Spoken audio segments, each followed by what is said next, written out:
A dream is a succession of images, ideas, emotions, and sensations that usually occur involuntarily in the mind during certain stages of sleep. Humans spend about 2 hours dreaming per night, and each dream lasts around 5 to 20 minutes, although the dreamer may perceive the dream as being much longer. The content and function of dreams have been topics of scientific, philosophical, and religious interest throughout recorded history. Dream interpretation, practiced by the Babylonians in the 3rd millennium BCE and even earlier by the ancient Sumerians, figures prominently in religious texts in several traditions, and has played a lead role in psychotherapy. The scientific study of dreams is called oneirology. Most modern dream study focuses on the neurophysiology of dreams and on proposing and testing hypotheses regarding dream function. It is not known where in the brain dreams originate, if there is a single origin for dreams or if multiple regions of the brain are involved, or what the purpose of dreaming is for the body or mind. The human dream experience and what to make of it has undergone sizable shifts over the course of history. Long ago, according to writings from Mesopotamia and ancient Egypt, dreams dictated post-dream behaviors to an extent that was sharply reduced in later millennia. These ancient writings about dreams highlight visitation dreams, where a dream figure, usually a deity or a prominent forebear, commands the dreamer to take specific actions, and which may predict future events. Framing the dream experience varies across cultures as well as through time. Dreaming and sleep are intertwined. Dreams occur mainly in the rapid eye movement, REM, stage of sleep when brain activity is high and resembles that of being awake. Because REM sleep is detectable in many species, and because research suggests that all mammals experience REM, linking dreams to REM sleep has led to conjectures that animals dream. However, humans dream during non-REM sleep, also, and not all REM awakenings elicit dream reports. To be studied, a dream must first be reduced to a verbal report, which is an account of the subject's memory of the dream, not the subject's dream experience itself. So, dreaming by non-humans is currently unprovable, as is dreaming by human fetuses and pre-verbal infants. Preserved writings from early Mediterranean civilizations indicate a relatively abrupt change in subjective dream experience between Bronze Age antiquity and the beginnings of the Classical era. In visitation dreams reported in ancient writings, dreamers were largely passive in their dreams, and visual content served primarily to frame authoritative auditory messaging. Gudea, the king of the Sumerian city-state of Lagash, reigned c. 2144 to 2124 BCE, rebuilt the temple of Ning-Ursu as the result of a dream in which he was told to do so. After antiquity, the passive hearing of visitation dreams essentially gave way to visualized narratives in which the dreamer becomes a character who actively participates. From the 1940s to 1985, Calvin S. Hall collected more than 50,000 dream reports at Western Reserve University. In 1966, Hall and Robert Van de Cassel published the Content Analysis of Dreams, outlining a coding system to study 1,000 dream reports from college students. Results indicated that participants from varying parts of the world demonstrated similarity in their dream content. The only residue of antiquity's authoritative dream figure in the Hall and Van de Cassel listing of dream characters is the inclusion of God in the category of prominent persons. Hall's complete dream reports were made publicly available in the mid-1990s by his protege William Domhoff. More recent studies of dream reports, while providing more detail, continue to cite the Hall study favorably. In the Hall study, the most common emotion experienced in dreams was anxiety. Other emotions included abandonment, anger, fear, joy, and happiness. Negative emotions were much more common than positive ones. The Hall data analysis showed that sexual dreams occur no more than 10% of the time and are more prevalent in young to mid-teens. Another study showed that 8% of both men's and women's dreams have sexual content. In some cases, sexual dreams may result in orgasms or nocturnal emissions. These are colloquially known as wet dreams. The visual nature of dreams is generally highly phantasmagoric, that is, different locations and objects continuously blend into each other.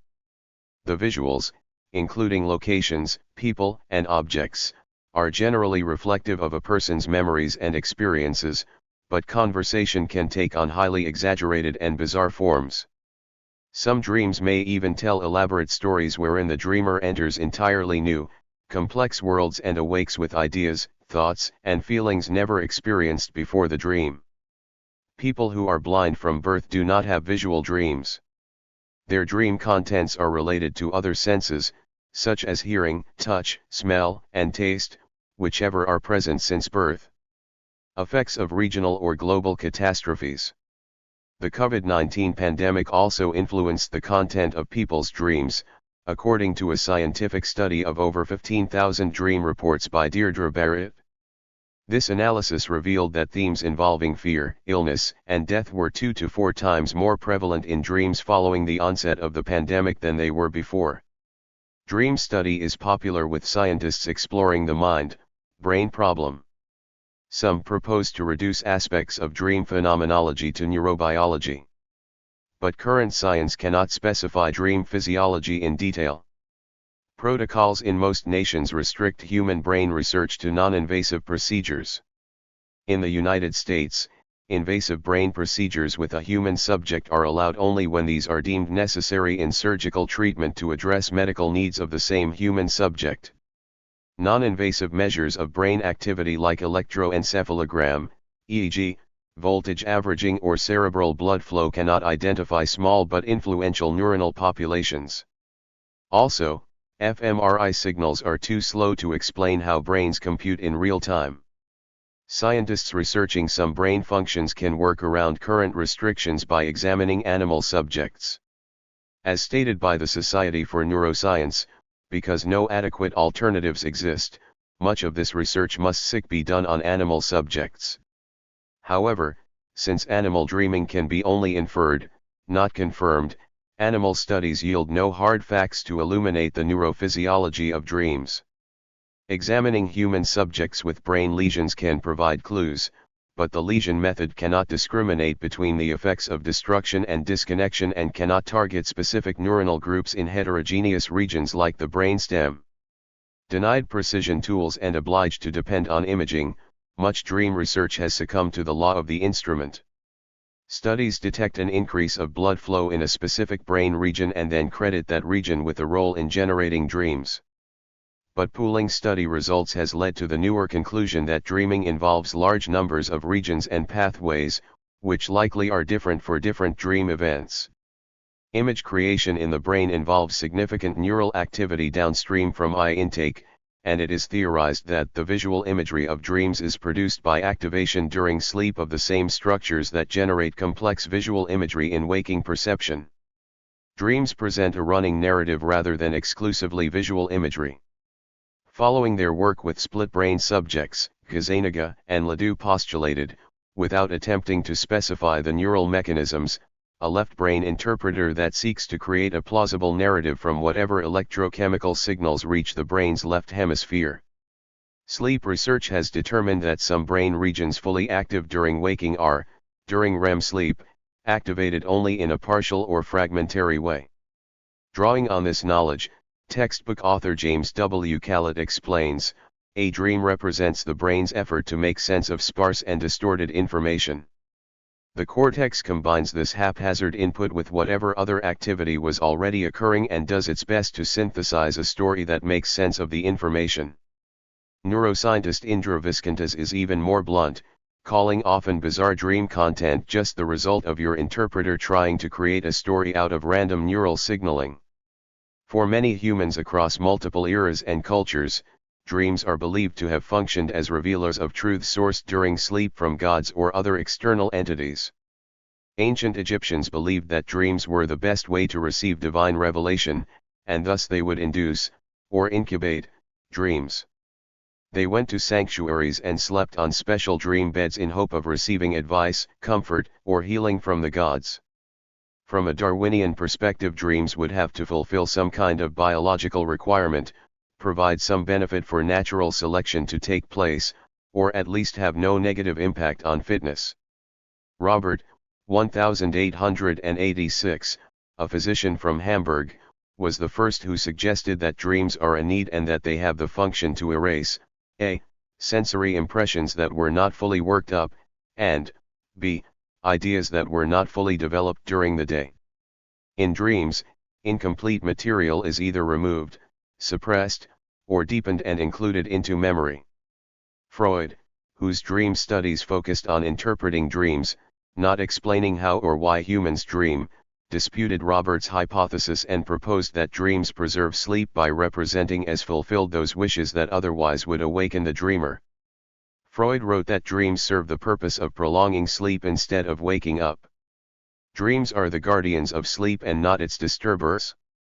A turning point in theorizing about dream function came in 1953, when Science published the Aserinsky and Kleitman paper establishing REM sleep as a distinct phase of sleep and linking dreams to REM sleep. Until and even after publication of the Soames 2000 paper that certified the separability of REM sleep and dream phenomena, many studies purporting to uncover the function of dreams have in fact been studying not dreams but measurable REM sleep.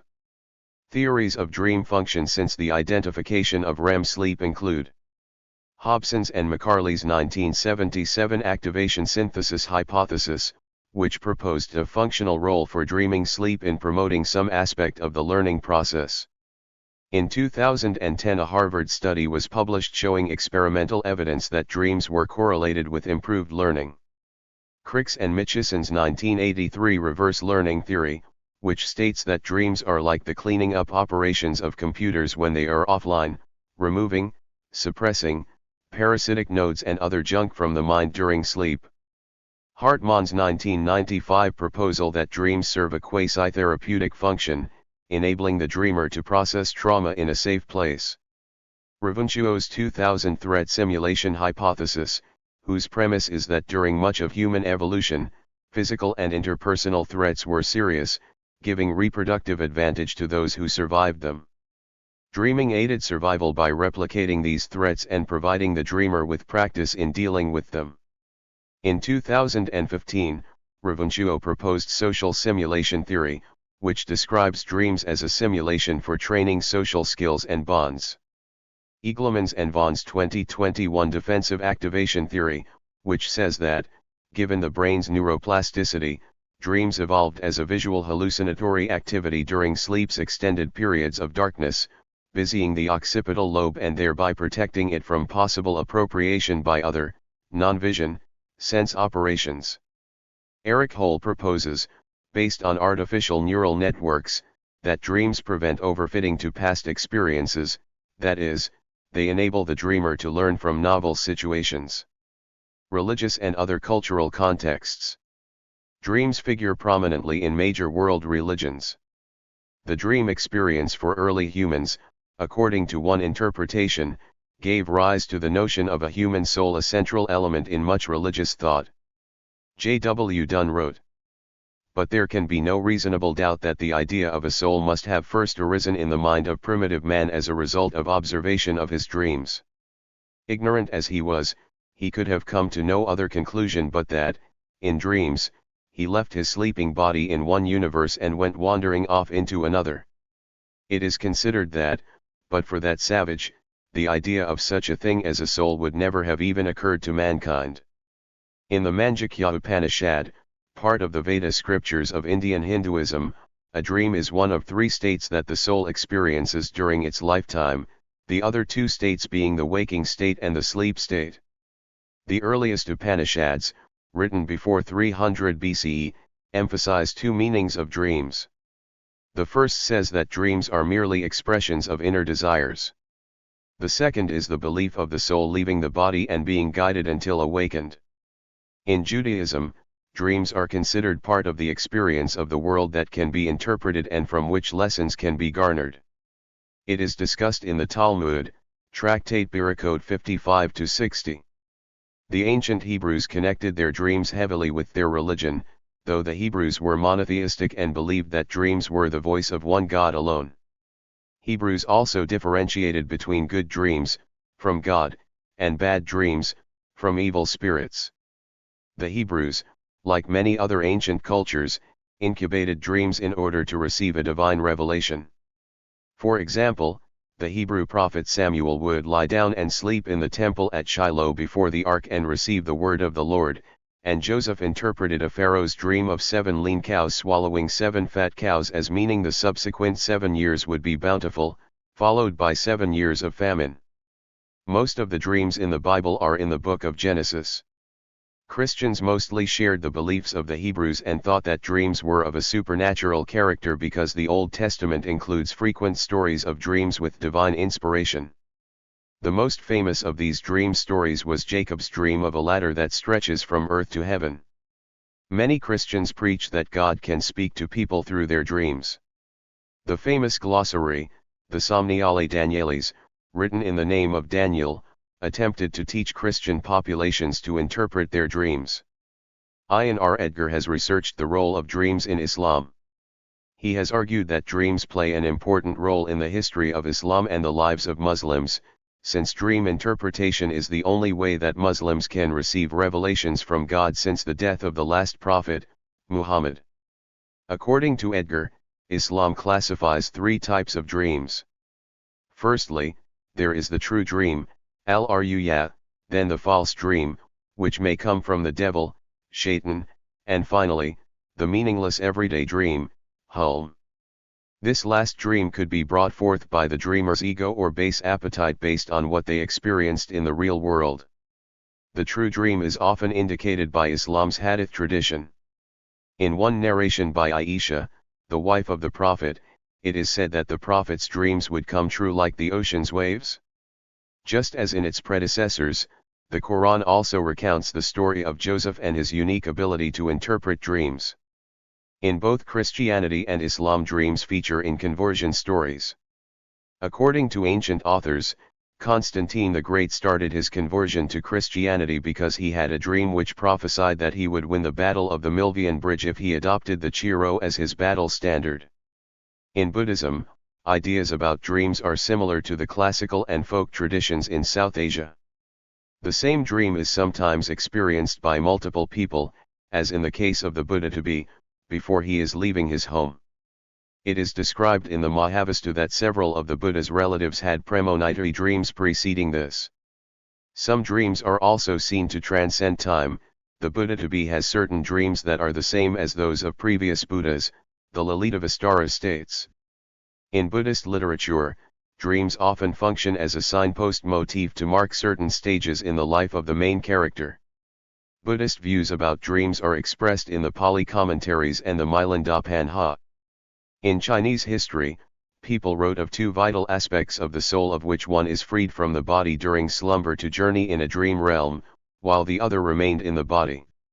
This belief and dream interpretation had been questioned since early times, such as by the philosopher Wang Chang, 27–97 CE. The Babylonians and Assyrians divided dreams into good, which were sent by the gods, and bad, sent by demons. A surviving collection of dream omens entitled Iskurzakik records various dream scenarios as well as prognostications of what will happen to the person who experiences each dream, apparently based on previous cases. Some list different possible outcomes, based on occasions in which people experienced similar dreams with different results. The Greeks shared their beliefs with the Egyptians on how to interpret good and bad dreams, and the idea of incubating dreams. Morpheus, the Greek god of dreams, also sent warnings and prophecies to those who slept at shrines and temples. The earliest Greek beliefs about dreams were that their gods physically visited the dreamers, where they entered through a keyhole, exiting the same way after the divine message was given. Antiphon wrote the first known Greek book on dreams in the 5th century BCE. In that century, other cultures influenced Greeks to develop the belief that souls left the sleeping body. The father of modern medicine, Hippocrates, 460–375 BCE, thought dreams could analyze illness and predict diseases. For instance, a dream of a dim star high in the night sky indicated problems in the head region, while low in the night sky indicated bowel issues. Galen, 129–216 AD, believed the same thing. Greek philosopher Plato, 427–347 BCE, wrote that people harbor secret, repressed desires, such as incest, murder, adultery, and conquest, which build up during the day and run rampant during the night in dreams. Plato's student, Aristotle, 384 to 322 BCE, believed dreams were caused by processing incomplete physiological activity during sleep, such as eyes trying to see while the sleeper's eyelids were closed. Marcus Tullius Cicero, for his part, believed that all dreams are produced by thoughts and conversations a dreamer had during the preceding days. Cicero's Somnium Sapiens described a lengthy dream vision, which in turn was commented on by Macrobius in his commentary I Insomnium Sapiens. Herodotus in his The Histories, writes the visions that occur to us in dreams are, more often than not, the things we have been concerned about during the day. The dreaming is a common term within the animist creation narrative of indigenous Australians for a personal, or group, creation and for what may be understood as the timeless time of formative creation and perpetual creating. Some indigenous American tribes and Mexican populations believe that dreams are a way of visiting and having contact with their ancestors. Some Native American tribes have used vision quests as a rite of passage, fasting and praying until an anticipated guiding dream was received, to be shared with the rest of the tribe upon their return. Interpretation. Beginning in the late 19th century, Austrian neurologist Sigmund Freud, founder of psychoanalysis, theorized that dreams reflect the dreamer's unconscious mind and specifically that dream content is shaped by unconscious wish fulfillment.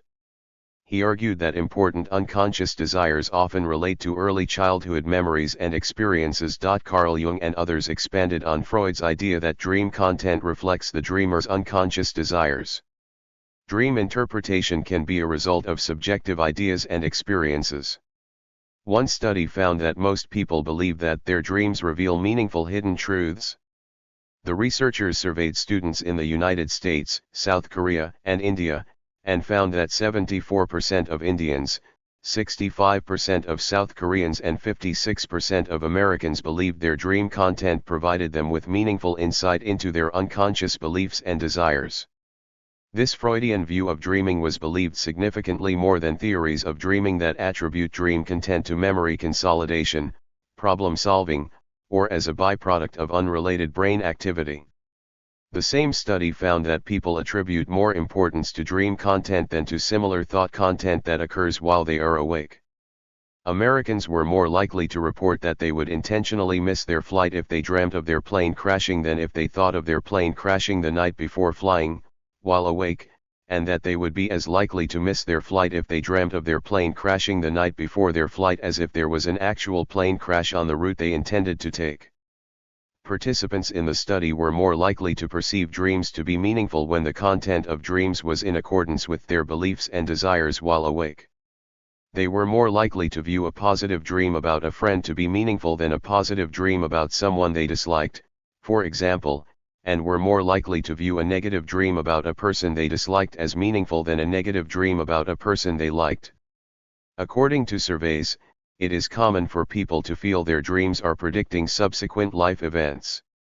Psychologists have explained these experiences in terms of memory biases, namely a selective memory for accurate predictions and distorted memory so that dreams are retrospectively fitted onto life experiences. The multifaceted nature of dreams makes it easy to find connections between dream content and real events. The term veridical dream has been used to indicate dreams that reveal or contain truths not yet known to the dreamer, whether future events or secrets. In one experiment, subjects were asked to write down their dreams in a diary. This prevented the selective memory effect, and the dreams no longer seemed accurate about the future. Another experiment gave subjects a fake diary of a student with apparently precognitive dreams. This diary described events from the person's life, as well as some predictive dreams and some non-predictive dreams. When subjects were asked to recall the dreams they had read, they remembered more of the successful predictions than unsuccessful ones. Images and literature.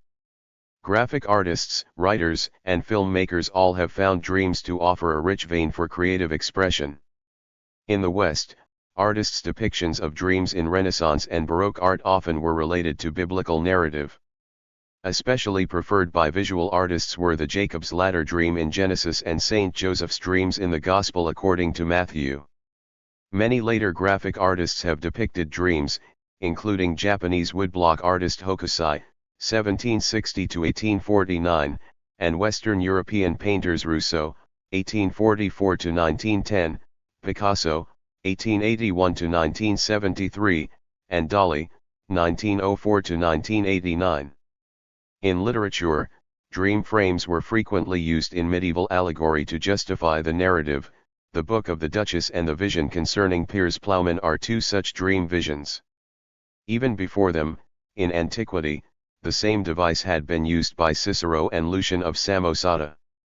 Dreams have also featured in fantasy and speculative fiction since the 19th century. One of the best-known dream worlds is Wonderland from Lewis Carroll's Alice's Adventures in Wonderland, as well as Looking Glass Land from its sequel, Through the Looking Glass.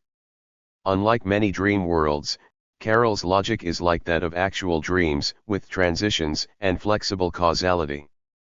Other fictional dream worlds include the dreamlands of H.P. Lovecraft's Dream Cycle 90 and the never-ending stories world of Fantastica, which includes places like the Desert of Lost Dreams, the Sea of Possibilities and the Swamps of Sadness. Dream worlds, shared hallucinations, and other alternate realities feature in a number of works by Philip K. Dick, such as The Three Stigmata of Palmer Eldritch and Ubik. Similar themes were explored by Jorge Luis Borges, for instance in The Circular Ruins. Modern popular culture often conceives of dreams, as did Freud, as expressions of the dreamer's deepest fears and desires. In speculative fiction, the line between dreams and reality may be blurred even more in service to the story. Dreams may be psychically invaded or manipulated. Dreamscape, 1984, The Nightmare on Elm Street films, 1984–2010, Inception, 2010, or even Come Literally True, as in The Lathe of Heaven, 1971. Lucid dreaming is the conscious perception of one's state while dreaming. In this state the dreamer may often have some degree of control over their own actions within the dream or even the characters and the environment of the dream. Dream control has been reported to improve with practiced deliberate lucid dreaming, but the ability to control aspects of the dream is not necessary for a dream to qualify as lucid. A lucid dream is any dream during which the dreamer knows they are dreaming. The occurrence of lucid dreaming has been scientifically verified. Onironaut is a term sometimes used for those who lucidly dream. In 1975, psychologist Keith Hearn successfully recorded a communication from a dreamer experiencing a lucid dream. On April 12, 1975, after agreeing to move his eyes left and right upon becoming lucid, the subject and Hearn's co-author on the resulting article, Alan Worsley, successfully carried out this task. Years later, psychophysiologist Stephen Lauberg conducted similar work including using eye signals to map the subjective sense of time in dreams, comparing the electrical activity of the brain while singing awake and while dreaming, studies comparing in-dream sex, arousal, and orgasm. Communication between two dreamers has also been documented. The processes involved included EEG monitoring, ocular signaling, incorporation of reality in the form of red light stimuli and a coordinating website. The website tracked when both dreamers were dreaming and sent the stimulus to one of the dreamers where it was incorporated into the dream. This dreamer, upon becoming lucid, signaled with eye movements. This was detected by the website whereupon the stimulus was sent to the second dreamer, invoking incorporation into that dreamer's dream. The recollection of dreams is extremely unreliable, though it is a skill that can be trained. Dreams can usually be recalled if a person is awakened while dreaming. Women tend to have more frequent dream recall than men. Dreams that are difficult to recall may be characterized by relatively little affect, and factors such as salience, arousal, and interference play a role in dream recall. Often, a dream may be recalled upon viewing or hearing a random trigger or stimulus. The salience hypothesis proposes that dream content that is salient, that is, novel, intense, or unusual, is more easily remembered. there is considerable evidence that vivid, intense, or unusual dream content is more frequently recalled. A dream journal can be used to assist dream recall, for personal interest or psychotherapy purposes. Adults report remembering around 2 dreams per week, on average. Unless a dream is particularly vivid and if one wakes during or immediately after it, the content of the dream is typically not remembered. In line with the salience hypothesis, there is considerable evidence that people who have more vivid, intense, or unusual dreams show better recall. There is evidence that continuity of consciousness is related to recall. Specifically, people who have vivid and unusual experiences during the day tend to have more memorable dream content and hence better dream recall. People who score high on measures of personality traits associated with creativity, imagination, and fantasy, such as openness to experience, daydreaming, fantasy proneness, absorption, and hypnotic susceptibility, tend to show more frequent dream recall. There is also evidence for continuity between the bizarre aspects of dreaming and waking experience. That is, people who report more bizarre experiences during the day, such as people high in schizotypy, psychosis proneness, have more frequent dream recall and also report more frequent nightmares. Dream recording machine. Recording or reconstructing dreams may one day assist with dream recall.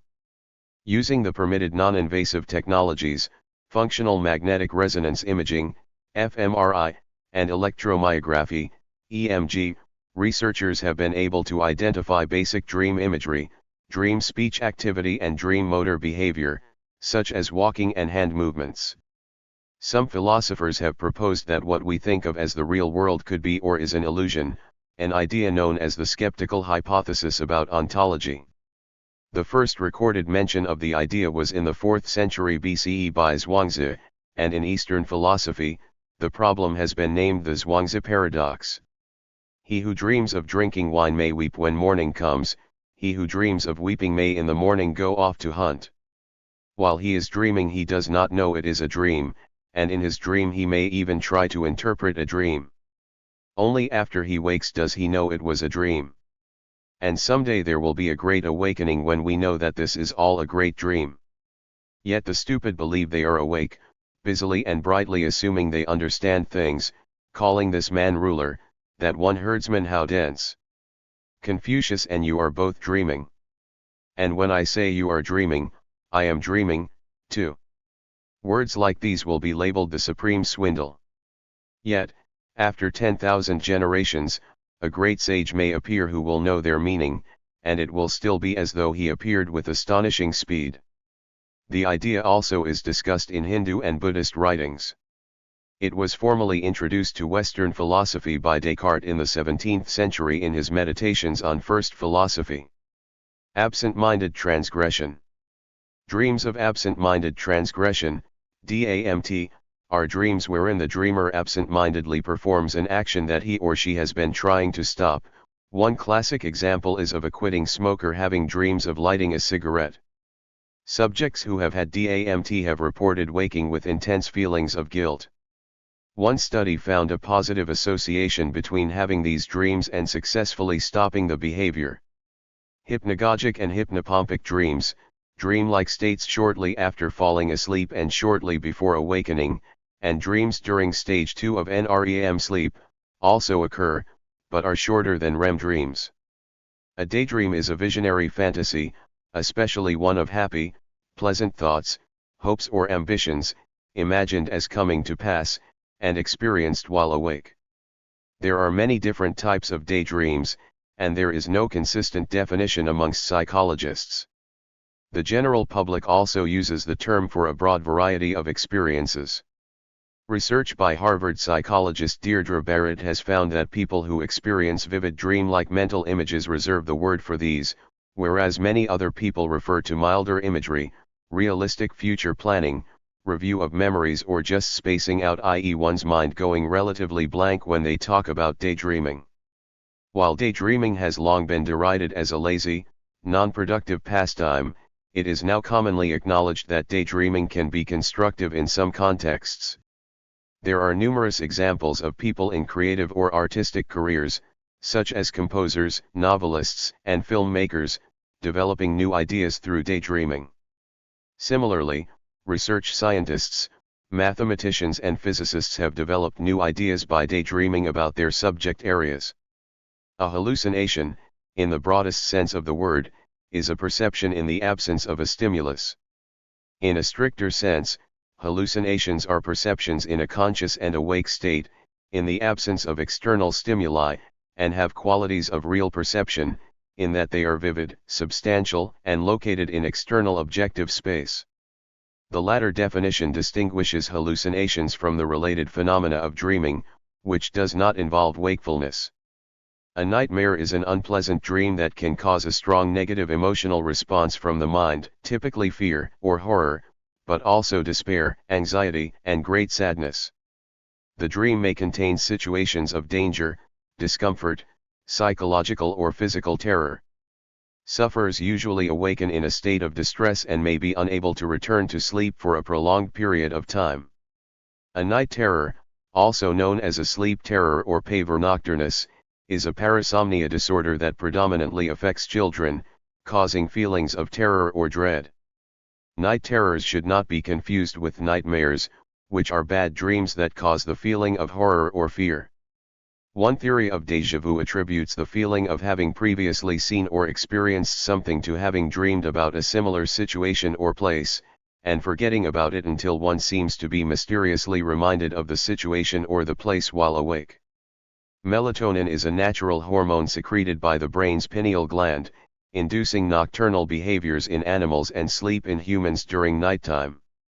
Chemically isolated in 1958, melatonin has been marketed as a sleep aid since the 1990s and is currently sold in the United States as an over-the-counter product requiring no prescription.